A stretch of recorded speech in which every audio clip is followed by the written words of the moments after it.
Saudari dan saudara yang terkasih dalam Kristus, selamat sore. Mari kita memulai doa malaikat Tuhan kita pada hari ini. Demi nama Bapa dan Putra dan Roh Kudus. Amin. Maria diberi kabar oleh malaikat Tuhan bahwa ia akan mengandung dari Roh Kudus. Salam Maria, penuh rahmat, Tuhan sertamu. Terpujilah engkau di antara wanita, dan terpujilah buah tubuhmu Yesus. Santa Maria, Bunda Allah, doakanlah kami yang berdosa ini, sekarang dan waktu kami mati. Amin. Aku ini hamba Tuhan, terjadilah padaku menurut perkataanmu. Salam Maria, penuh rahmat, Tuhan sertamu. Terpujilah engkau di antara wanita, dan terpujilah buah tubuhmu Yesus. Santa Maria, Bunda Allah, doakanlah kami yang berdosa ini, sekarang dan waktu kami mati. Amin. Sabda sudah menjadi daging dan tinggal di antara kita. Salam Maria, penuh rahmat, Tuhan sertamu.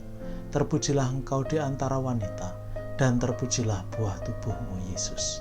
Santa Maria, Bunda Allah, doakanlah kami yang berdosa ini, sekarang dan waktu kami mati. Amin. Doakanlah kami ya Santa Bunda Allah, supaya kami dapat menikmati janji-janji Kristus. Marilah kita berdoa. Ya Allah, karena kabar malaikat kami mengetahui bahwa Yesus Kristus Putramu menjadi manusia. Curahkanlah rahmat-Mu ke dalam hati kami, supaya karena sengsara dan salibnya, kami dibawa kepada kebangkitan yang mulia, sebab Dialah Tuhan dan pengantara kami. Amin. Para saudara yang terkasih, hari ini kita melanjutkan peziarahan iman kita bersama Abraham.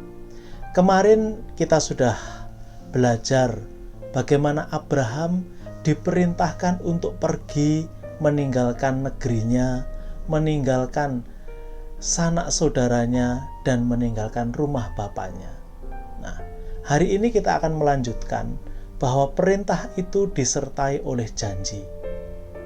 Maka mari kita baca teks dari Kitab Kejadian bab 12 ayat 2 sampai dengan ayat 3. Aku akan membuat engkau menjadi bangsa yang besar dan memberkati engkau serta membuat namamu masyhur, dan engkau akan menjadi berkat.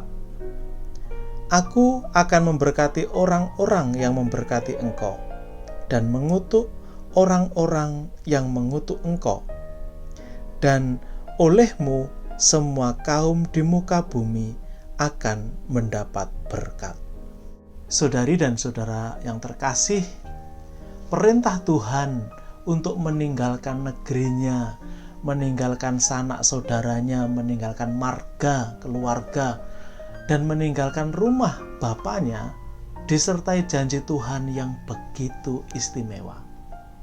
Mari kita mendalami janji Tuhan ini satu persatu. Janji Tuhan ini terdiri dari 3 bagian. Yang pertama adalah janji Tuhan kepada Abraham. Yang kedua, janji Tuhan kepada orang-orang yang berelasi, berhubungan dengan Abraham. Lalu yang ketiga adalah janji berkat bagi semua kaum di muka bumi. Maka inti janji terletak di ayat kedua, tapi puncaknya terdapat dalam ayat 3b, janji berkat bagi semua orang. Jadi janji itu diberikan kepada Abraham, tetapi kemudian berkat itu mengalir melalui Abraham kepada semua orang. Ayat kedua dari janji Tuhan kepada Abraham itu mengatakan, Aku akan membuat engkau menjadi bangsa yang besar. Para saudara, kata bangsa di sini, kata aslinya adalah goy, selalu mempunyai arti politis. Jadi, kepada Abraham dijanjikan bahwa keturunannya akan menjadi sebuah kekuatan politik yang besar. Jadi bukan hanya biasa-biasa saja. Pernyataan seperti ini hanya mungkin dikatakan, dituliskan ketika situasi penulis berada di masa di mana Israel sudah menjadi sebuah kerajaan yang besar dan diperhitungkan. Kapan itu? Yaitu pada masa Daud dan Salomo. Israel bertumbuh menjadi sebuah kerajaan yang besar yang disegani oleh bangsa-bangsa yang lain. Yang kedua, janji semacam ini hanya diberikan kepada sebuah bangsa yang sudah menetap. Mengapa? Mengapa tidak diberikan kepada kelompok yang masih berpindah-pindah, yang tidak menetap? Jadi suatu masa tinggal di daerah A, kemudian berikutnya pindah ke daerah B, daerah C. Kenapa janji ini tidak diberikan kepada mereka? Karena kalau mereka bertumbuh menjadi sebuah bangsa yang besar, repot kalau harus pindah-pindah, merepotkan. Maka pasti janji ini diberikan kepada bangsa yang sudah menetap. Dan Israel pada akhirnya sudah menetap dan menjadi sebuah kerajaan, bangsa yang besar. Kata berkat, jadi Tuhan akan memberkati Abraham. Kata berkat itu selalu berarti keberhasilan, kesejahteraan, menjadi sebuah bangsa sukses. Itu dalam pola pikir perjanjian lama pada waktu itu, kata berkat berarti hubungannya ke sana. Nah, kemudian Allah menjanjikan kemasyuran bagi nama Abraham.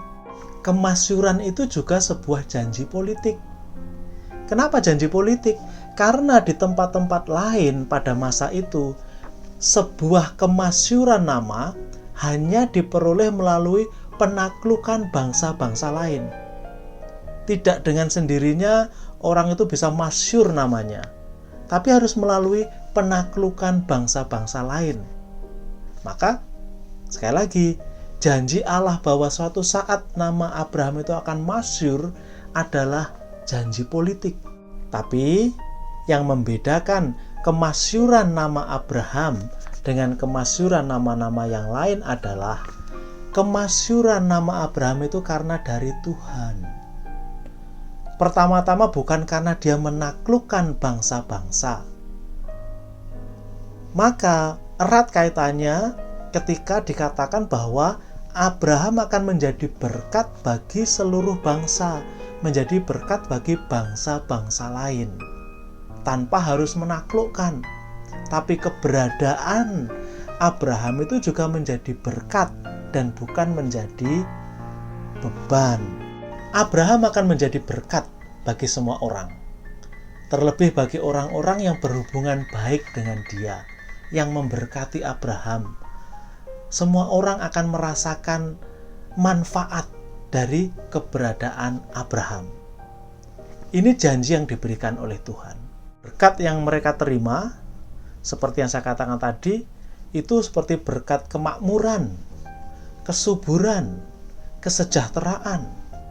Nah, itu nanti akan berbanding terbalik dengan orang-orang yang mengutuk Abraham, orang-orang yang berhubungan buruk dengan Abraham, yang tidak suka dengan Abraham, yang memusuhi Abraham. Kepada mereka tidak diberikan berkat.